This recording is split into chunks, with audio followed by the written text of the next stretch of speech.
السلام عليكم ورحمة الله وبركاته. عبد الله بن Mes'ud sahabiyün celil. Ümmetin alim sahabelerindendir. Allah Nebisi sallallahu aleyhi ve sellem'den böyle eşittiğini haber verir. Ala ukhbirukum bimen yahrumu alen nar. Cehennem ateşine bedeni, cesedi, cismi haram kılınmış, haram edilmiş kes hakkında size haber verim mi? Burada sual teşvik babındadır. Fi babil has ve teşvik. Yani bu sualla sahabede cevaba dikkat ayırmağı ve marağı celbedir. Ne deyir? Ela ukhbirukum bimen yahrumu alen nar. Size ele bir kes hakta haber verim mi ki onun bedeni, onun cesedi yani o cehenneme haram edilmişti.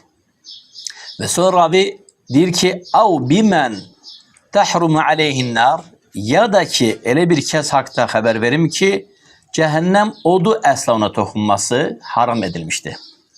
Fikir verdiniz, cümle belə də hem de belə də səslənir. Av tahrumu aleyhin nar, ya da ki ele bir kez hakta haber verim mi ki cehennem odu ona toxunması haram edilmişti. Ya insan cehennem haram edilmişti, ya cehennem odu ona haram edilmişti. Yani her iki tarafta. Dediler bəli, tabii ki haber ver ya Resulallah. Ve bu cüre sual teşvik babındadır. Mesele böyük əhəmiyyət kəsb eləyəndə və mahiyyəti çox əzəmətli olanda Allah Nəbisi sallallahu aleyhi ve sellem bu cürə metoda el atar ve istifade ederdi. Çünkü burada fikri celb edir. Çünkü mesele ciddi meseledir. Mesele büyük meseledir. Cevabında buyurur ki aleyhissalatü vesselam bu vasıflar olan her bir mümin kişiye bakın. Tahrumu ala kulli qaribin. Bir. Heyyinin iki. Leyyinin üç. Ve sehel. Yani qarib olan, heyyin olan, leyyin olan ve sehl olan, bu Arap dilindeki olan sözleridir. Manası garib ne demektir? Yani bu insan yakın insanlara. İnsanların hayri şerrinde birinci yerdedir. El tutandır. İnsanın yanındadır. Bu atalar sözü var. Uzak qohumdansa yakın komşu daha hayırlıdır. Yani bir şey olanda insan eline tutar. Hemen yetişir. Yani insanlara yakındır. Ve bu kamil ahlaklardandır. İnsanlara yakın olmak. Vallahi birisini tanıyıram maşallah tabarakallah. Sanki axtarır. Hansı kardeşin bir müsibeti, bir sıkıntısı veyahut da kardeş insult geçirip, ya kardeş evden çıka bilmir, ya kardeş infarkt geçirip, ya kardeş gələ bilmir, ya kardeş əmək qabiliyyəti yitirir. Hemen gelir özü birinci onu tapır. Sonra kardeşleri aparır. Sonra grup açır. Sonra teşvik edir. Ve sonra o insanı ayağa kaldırır. Hatta mescide getirirler. Hatta o mualicesine bile kalkırlar. Böyle insanlar ben tanıyorum. Onlar özleri de bilirler ki onlar cennet ehlinin emelini görürler. Ve cehennem odu belelerine haramdır ve belelerine cennet. Halal olsun nece derler. Ala kulli qaribin. Qarib bu insanlara yakındır. Hemçin tefsirlerde gelip ki qaribun alel mecalis. Zikir meclislerinde birincidir. Hayır meclislerinde birincidir. Bütün hayır işlerde, güzel işlerde birincidir. Yakındır. Hemçin qarib ahlakı güzel olduğuna göre insanlar ona, o da insanlara yakındır. Aksi de aks. Ahlakı köbut olan, kaba olan keslerin yanından insanlar kaçar. Li kavli Teala فَبِمَا رَحْمَةِ مِنَ اللّٰهِ لِنْتَ لَهُمْ فَبِمَا رَحْمَةِ مِنَ اللّٰهِ لِنْتَ لَهُمْ Allah'ın lütfündendir ki ya Muhammed sen onlara karşı mülayim oldun. وَلَوْ كُنْتَ فَضًّا غَلِيظَ الْقَلْبِ لَنْفَضُّ مِنْ حَوْلِكَ Eğer sen kaba, çobut, kalpli, kaba, hasetli olsaydın onları senin etrafından dağılıp kaçan görerdin. Onlar senin etrafında toplanıp kalmazdı. Ve aslında bu keyfiyetler hamısı peygamberlerde var. Qarib, ahlakı güzel olduğuna göre insanlar onun yanındadırlar, o da insanlara yakındır. Sonra gelir ikinci hususiyet. Bu kimin hususiyetleridir? Kimin keyfiyet ve sıfatleridir? O kes ki cehennem ateşi ona haramdır. ve o da cehennem ateşine haramdır. Bu ne demektir? Ne göre hadis iki defa tekrarlanır? Bazı hadis muhakkikleri dediler ki bu ravinin şekki olabilir. Yani sanki rivayet zamanı bilmedi ki bu cümle mi istifade olunmuş yoksa diğer cümle, bu bir görüştür. İkinci görüş odur ki hayır, bu maksat yönlü cümledir. Burada bir mana var. Bilirsiniz ki yani subhanallah cehennem odunun haram olması insana ve odun da insana haram olması burada bir değerli mana var. Ne demektir? Siz bilirsiniz ki insanlar olacak ki müminlerden cennete bir başa girmeyecekler. Mütle oddan geçmeliler. Mütle od onlara dokunmalıdır. Mütle odda temizlenenden sonra geçecekler. Onda bu hadis bu cümlelerle özünü doğrultmuş olur. Yani size öyle bir kez hakkında haber edeyim ki ne cehennem onu dokunmayacak ne de ki o cehenneme girmeyecek. İki taraftan qadağandır. Siz bilirsiniz ki ne çok müminler var ki namazları yerinde, tevhidi yerinde, salih emelleri yerinde, ümresi, hacci yerinde, teheccüdü yerinde, illik zekatı yerinde, gündelik sedekesi yerinde, valideynlerine karşı saygılıdır. Her şey Allah ama gel ki dilin belasındadır. Bu insan için gıybet adetkardadır. Gıybet de bizde oyuncak değil. وَيْلُ لِكُلِّ هُمَزَةٍ لُمَزَةٍ Vay olsun gıybet eden ve legab giyindiren herkese. Bu kebair günahlardandır. Odun bedene dokunmasını, gıfılını açan ve odu halal eleyen, bedenin yanmasına vacip eden amirlerdendir. Ve bakma ki bunun sahibi mümindir. İnsan göz, kulak, dil afatlarından muafa değil. Gözü her şeye bakar. Kulağı her şeyi dinleyer. Ve buna göre mesuliyet taşır. Ve dili her şeyi negleder. Böhtan danışar. Bakmaz sağına soluna. İftira atar. Lağlağı eləyər. Tane eləyər. İnsanlara legebler takar. Hemşinin gıybet eləyər. Bunlar mubiqattır. Bunlar muhlikattır. Bunlar kebair günahlardandır. Bunların hamısı için od ile ve'id gelip diye. Yani bu keyfiyetler olan mümin ya tövbe edecek, halallaşacak, temizlenecek ya da ki hele köşerse mümindir. Cennete gidecek ama temizlenenden sonra. Temizlenme de yazın billah birinci kabir azabı sonra da oddan.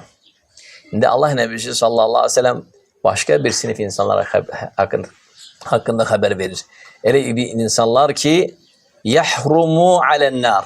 Cehennem oduna haram edilip onların bedenleri. Ev tahrumu aleyhin nar. Ya da cehennem odu onlara dokunulması qadağan ediliptir. Birinci sıfat neydi? Karib. İnsanlara yakın olan. Ahlakı güzel olan. Sonra gelir heyyin. Heyyin ne demektir? Sakin, sükunatlı, sakit hasiyetli, yola veren. Yolun ortasına tuttun, bağırdın, üstüne kışkırdın, sen cevap vermedi.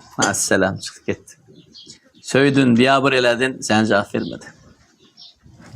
Çıktın oynan davaya, özünü şördü gitti. Heyyin. Nece Allah Azze ve Celle bu hakta der ki وَعِبَادُ الرَّحْمَانِ الَّذ۪ينَ يَمْشُونَ عَلَى الْأَرْضِ هَوْنًا Heyyin kelimesi de buradandır, hevnen. Rahman'ın kulları yer üzerinde sükunet ile gezerler. Yani kalbi sakin, ruhu sakit. Yani onun üzerine cahil muhatap eləyəndə, köbutluk eləyəndə, hücum eləyəndə kar selame. Ne diyer? Diyer, salamat kalın. Hatta gelip ki seleflerin birinde, atibə tabirlerin birinde ahlakı o kadar yüksek olup ki onu şiddeti gazablendirende diğerde ki barakallah fik. Barakallah fik. Allah sana bereket versin. En şiddetli gazabında ne diyerdi? Barakallah fik. Ama bizi gazablendirene ne dersen Allah belanı versin dersen. Bununla da müminin belini kırırsan. Ahiretini ve dünyasını alt üst edirsən. Onu məhv Neye göre? Çünkü sen gazablendirirse demek ki hakkına girir. Demek ki zulmeli. Mazlumun da duası müstecaptır. Bir mümini helak edersin. Yazdım billah. Ve garib sıfatına malik olan insan necedir? Böyle ahlak sahibidir. Heyyin ne demektir? Sakindir. Sükunetin içindedir. Hemçinin yumuşaktır. Sonra gelir ki leyyin. Demeli birinci nedir? Garib. Bu sıfat olan. Heyyin dedi ki sakin olan ve sakit olan, yumuşak olan. Leyyin mülayim. Adam mülayimdir. Her şey yola verir. Allah bu sıfat bizde olsa, ailede de, uşaqlar arasında da, insanlarda da, ictimaiyyətdə də bütün münasibətlər möhtəşəm olar. Əgər bu münasibətin əksi olarsa, insan kobud olarsa, sərt olarsa, şiddətli olarsa ki, o da leyinin əksidir, uşaqlar da bizi sevməyəcək. Və bizim onların arasında qalmağımız onlara sıxıntı verəcək. Və biz öləndə bizlər üçün göz yaşı dökməyəcəklər. Və bizim getməyimizi əsla üzülməyəcəklər. Hətta sevinəcəklər. Şükür Allaha getdi, dədəmiz başımız dincəldi, ruhumuz dincəldi. Həyatımız zəhrimar demişdi. Ona görə subhanallah, hətta görsən dünya həyatında belə onun təsiri var. Leyin olanda yumuşaq, yola verən, Allahsız həyat yoldaşını, Allahsız uşaqları, o zaman nə olur? Həyatın düzəni də gözəlləşir. İmam Şafii rahimehullah bir nəfər yaxınlaşır. Deyir ki, imam, bir nəfərdən qəribə bir söz eşitdim. Deyir ki, həyatda səadət ondur. Həyatda səadət ondur. Bundan 9'u ət-təğaful, yola ver getsin. Ət-təğaful, yola ver getsin. Biganə qalmaqdır. Yola verməkdir. Təğaful etməkdir. İmam Şafii deyir ki, doğru söylüyor. Hətta bir rivayət edir ki, xeyr, səhv söylüyor. Elə ondan onu da. Ət-təğaful, yola ver getsin. Laf şey yadıma düşdü, bir musahibə olur. Bir gəlin yaşı 90'ı geçmiş bir nənədən soruşur ki, ay nənə, nətər olur bu dağın ətəyində yaşayırsan, nə klinika tanıyırsan, nə aftey tanıyırsan, nə dərman tanıyırsan, nə təzyiqin var, nə şəkərin, yaşın 90'ı vurub 100'ü keçirsən. Nətər olur bu sən belə sağ qalırsan, top kimi. Dedi kızım çünkü hər kəsi yola veririm gedir. Bir ola bilməz sahibi, düz deyirsən kızım, ola bilməz, ola bilməz. Onu da yola verdi. Onu da yola verdi.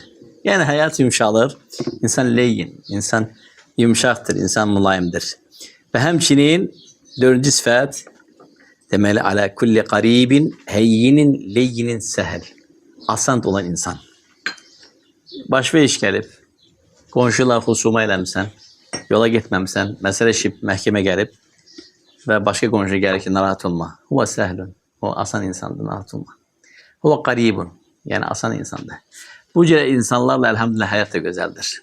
Sonra barışırsınız, sonra yola gelirsiniz, sonra orta bir mehraca gelirsiniz. Elhamdülillah. Yani insan asan insandır. Hemçinin ticarette. Alanda satanda. Ya illa ki kıymet burada onunla oyna yoktur kardeş. Vardır da kazanç. Kazanç çoktur. İnsanın ihtiyacı var. İnsanın gücü bundan artına çatmır. Ve insan bunu eve aparmalıdır. Bu onun zeruri ihtiyacıdır. Yola ver gitsin. Bundan çok kazanç götürmezsen, öbürsünden götürersen. Lap bundan götürmezsen, öbürsünden götürersen. İnsan görsen ki sehel, asanttır. Canı sağ olsun. Hele senin duan mənə bəs eləyir. Allah bereket versin. Görsen asanttır. Alanda da asanttır. Satanda da asanttır. Ve Allah Nebi sallallahu aleyhi ve sellem zaten diğer hadislerde de hemin insanlara bereket okumuştu. Ve onların Allah onlardan razı olmasını qeyd eləmişdi. Kimlerdir ki? Rahimullah deyir. Allah rəhm eləsin o kəsə ki, satanda da asanttır, alanda da asanttır. Yani bütün işleri asanlaştırır. O zaman hayat da güzel olur. Hayatın düzeni de güzel olur.